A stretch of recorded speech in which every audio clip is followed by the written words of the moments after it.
welcome back to the ABDL podcast, where we explore real business opportunities in Trinidad and Tobago and the wider Caribbean, and more importantly, what it actually takes to access them. Today, we're continuing our opportunity series with a conversation that many businesses don't realize is central to growth. Because when we talk about opportunity, we often focus on funding, markets, technology. But one of the biggest opportunities businesses overlook is right inside their organizations, their people. Productivity challenges, disengaged teams, and trainings that don't seem to stick are often treated as frustrations or costs. But today we're going to reframe that because we're looking at people development as a growth strategy. And I'm really pleased that we have Karyn Williams-Sykes, founder and managing director of Attune Consulting, alongside my colleague and business partner, Roll Rollocks, here for this conversation. Now, I want you to know it's going to be a great one because Karyn is a master trainer, certified executive coach, and talent development professional with over 20 years of international experience. Her background spans senior learning and developmental roles with global hospitality brands, as well as consulting work across the Caribbean. So Karyn, we're excited and we welcome you. Roll, welcome. I already know it's going to be a great conversation. How are you guys? Great, great. I am so happy to be again here with those who are viewing on this particular focus as it pertains to business opportunities, and so happy to be sharing this screen with a great friend and colleague, a mentor. Karyn is so much. When we think about people development, this is Karyn through and through. You understand? She's not just a brand. She's not just qualifications and letters behind the name. She is all about people. So I'm happy that she's here to share her broad experience with us this evening. And with a very pertinent topic because, as you know, it's 2026, it's new, and there's so much happening in the environment. And we sense, and part of the reasons why we launch in this direction, Karyn, is that we sense the anxiety, in this space, about the economics and the geopolitics. But we wanted persons to focus on where the opportunities are and where else to start, but with people. It's so nice to have you, Karyn. Thank you so much. That was an amazingly warm welcome. You guys are also people. And that makes it so special to be here. Thank you so much. And I am looking forward to our conversation.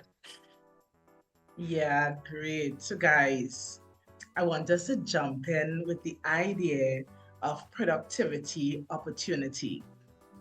And I want us to really touch on the notion surrounding the reality that many businesses miss the productivity opportunity because many business owners say things like training doesn't work or we've tried that already. So I really would love to start off with Karyn and ask from your experience when we have business owners or leadership team saying training isn't working, we've tried it already.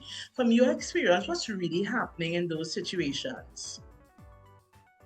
Well, from the minute a prospective client says to me, training doesn't work, we've tried it already, I know what's wrong and why it's not working. Because training isn't an it. It's not a one-off. It's not a magic vaccine that is going to fix everything in your organization. It is not identifying that we have a problem with this particular thing right now. Let's get someone to do training on that.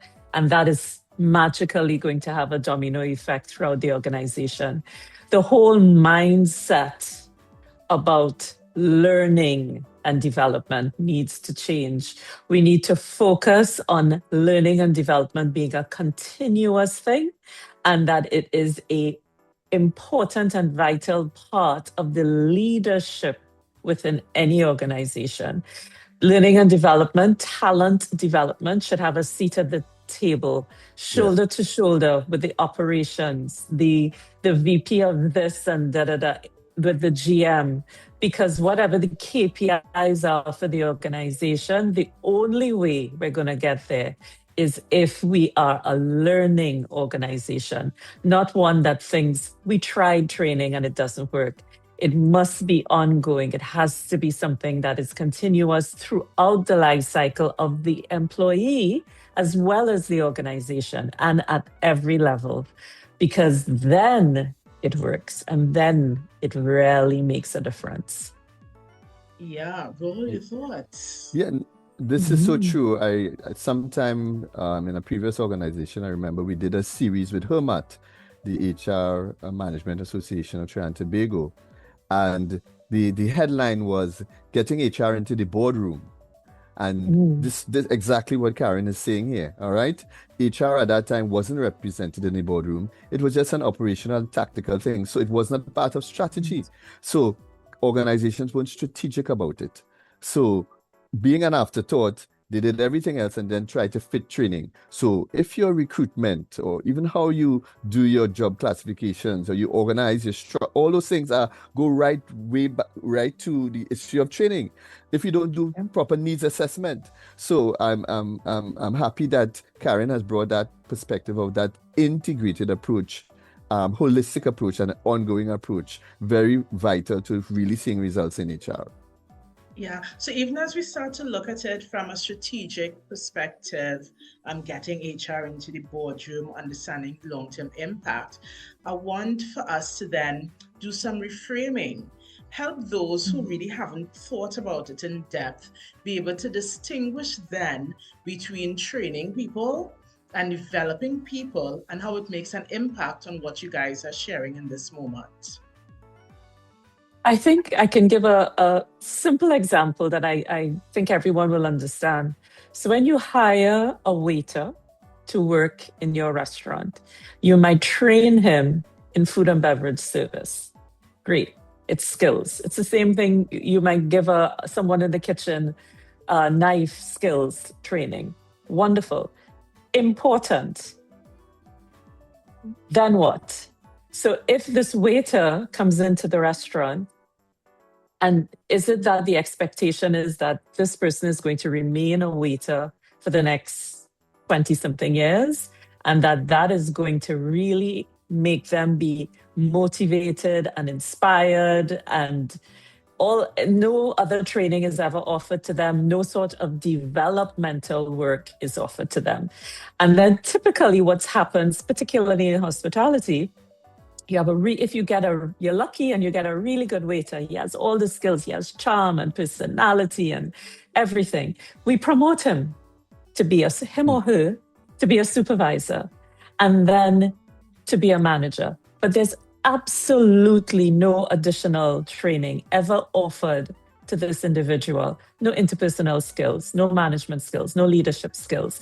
And then we wonder why the superstar waiter is such a poor manager or supervisor, when we are the ones who set the individual up for failure by not supporting their development. So that's what learning and development is. Continuously developing every single member of your team to be more, to be all they can be, to reach their full potential.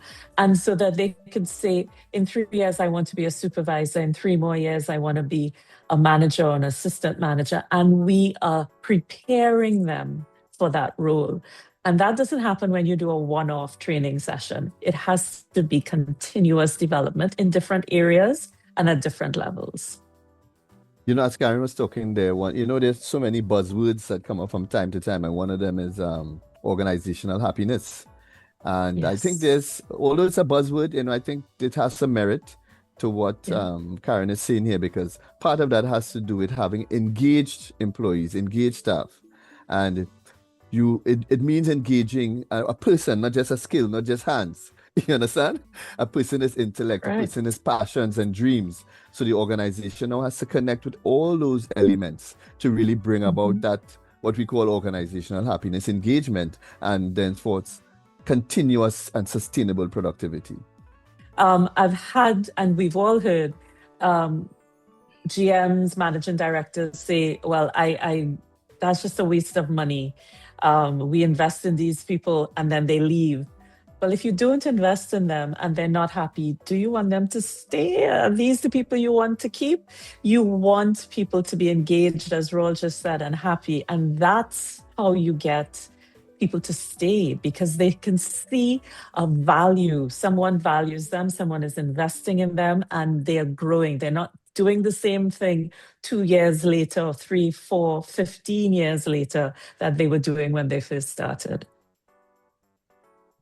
Yeah, definitely. And thank you so much for sharing that, because really what both of you are reiterating here is a reminder that development is ongoing, development is intentional, and it's connected. It must be deeply rooted then to how the business actually operates. So I'm really, really loving these salient points that you guys are bringing out. But I want to, even as we go deeper, I want for us to talk then about people development as a growth strategy, because this conversation is framed within the idea of opportunities and how our people, our assets, our people assets are able to bring opportunity and growth to our business. So I want to ask, how does intentional people development translate into real business outcomes? Because I could imagine the critic or the person who says, as you guys mentioned, that's a waste of money. Why are we putting all that into it? So could you all provide some insight or examples then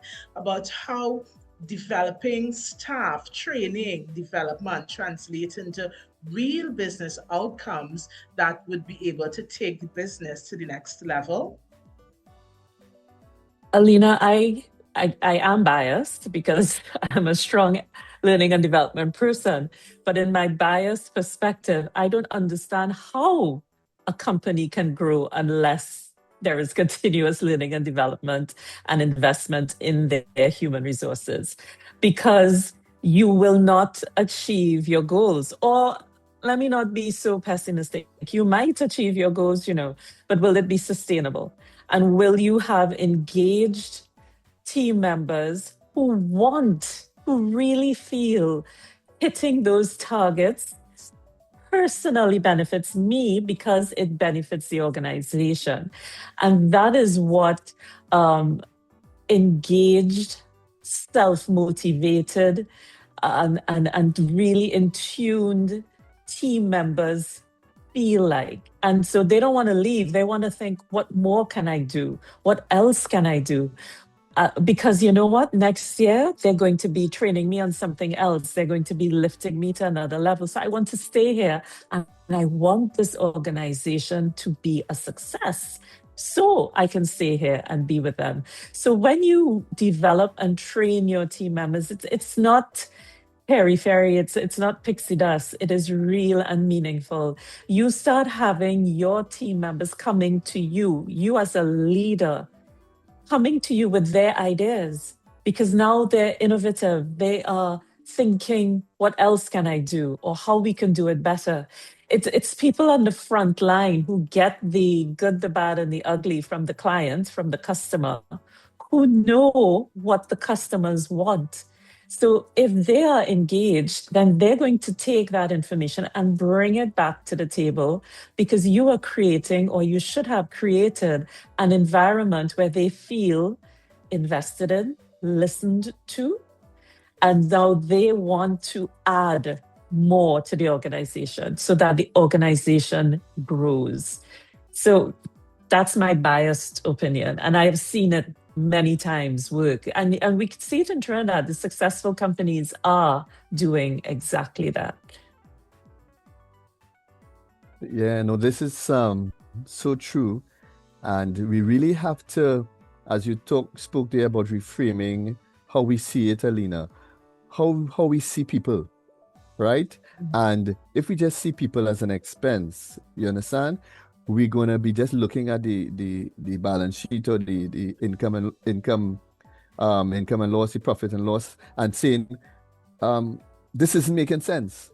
But I think one of the things that's helpful is when we develop the metrics. I think there are a whole lot of metrics that we need to develop to demonstrate the impact. So, for example, I know Covey, Stephen Covey's son, with the same name, invest a lot of research in trust, and develop something called a trust quotient that measures when you have poor trust. And poor trust is a cost.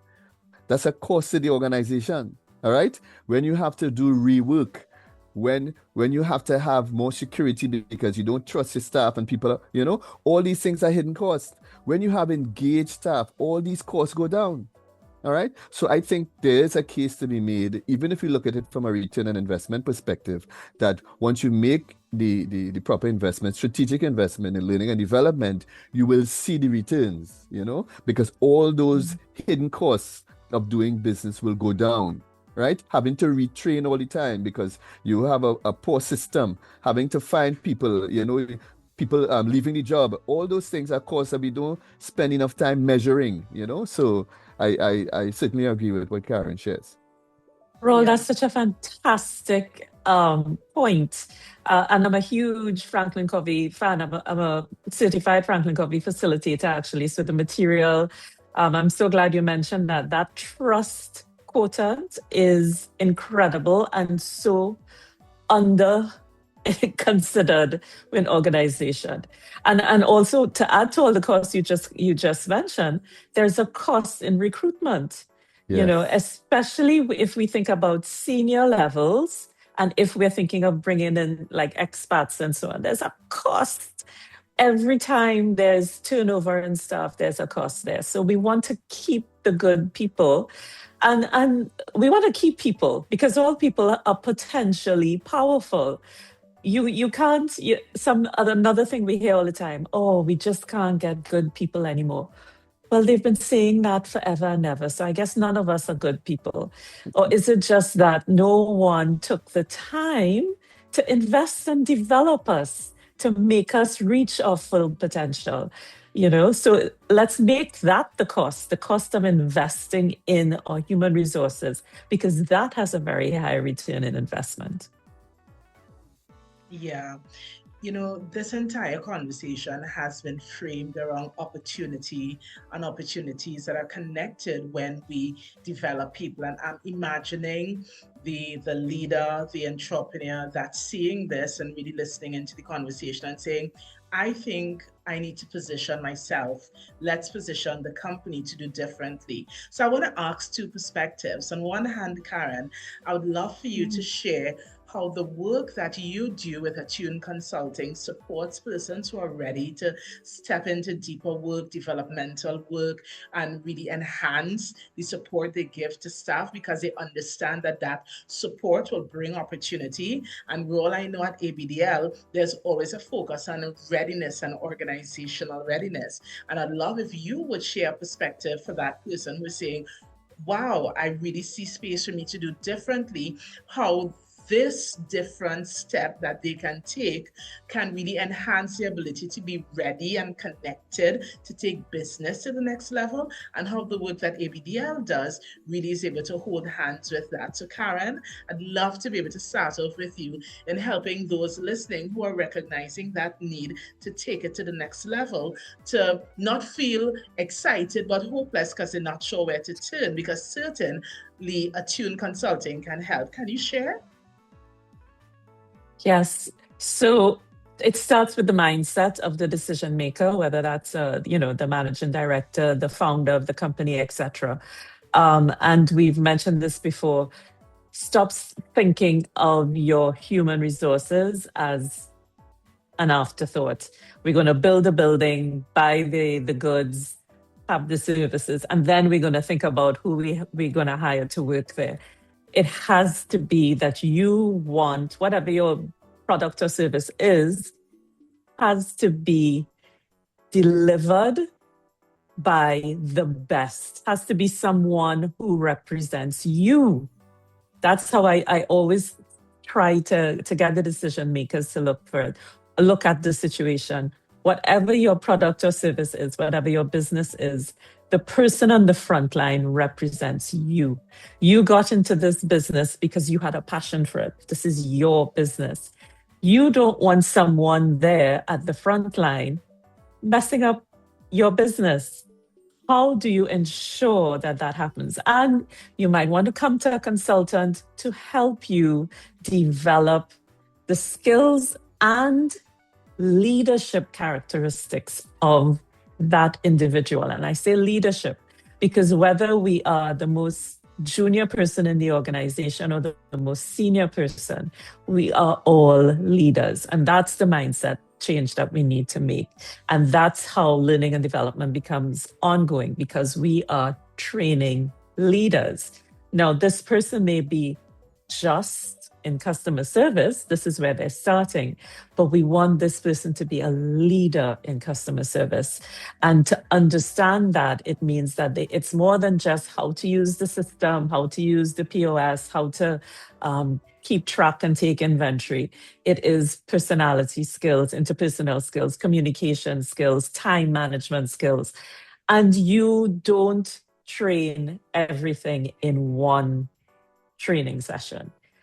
When you come to Attune, for instance, we talk about the next 6 months and how we can work together with you for the next 6 months to take your team to a different level. It's not one-off. It is not, we have 1 3-hour session and we're done. Oh, magic. No, it has to be, we meet more than once, we address different things, we have time in between so that we could see if the training is being effective. Are you seeing changes in performance, personality, interpersonal skills? And we track change because we want to measure the return on investment. I don't want you to pay me and then say, oh, it was a waste of money. We're going to track it all the way through, and we're going to look at it midway, and we're going to look at it in 6 months' time and see where we're going. And I want to guarantee that at 6 months, you'll be like, okay, we think we need you to continue doing this, because you are going to see that sustained and continuous learning and development does and will make lasting change on your team, their personalities, their mindsets, and therefore their performance. Yeah, great. Roel, can you share? Well, I think Karyn said it all. I think what we do at Assuage really is to help bridge that gap. There's a term we call readiness. So when we look at growth, right, we asked potential clients, prospects, are you ready, right? And this really is an assessment that we can share, all right, with persons who are thinking about growth in a serious way. One of those critical areas would be learning and development. And what we do is make available the expertise of organizations, consulting firms like Attune, right? To come to that, they could make that assessment. And I think that's a very important place to start, where companies are able to locate themselves on the continuum so they know, what do I need to do to become that learning organization? So I think that's the role that we play here in terms of getting the diagnostic to companies to understand where they are, and getting associates like Attune to come in to help them bridge that gap in their learning and development systems.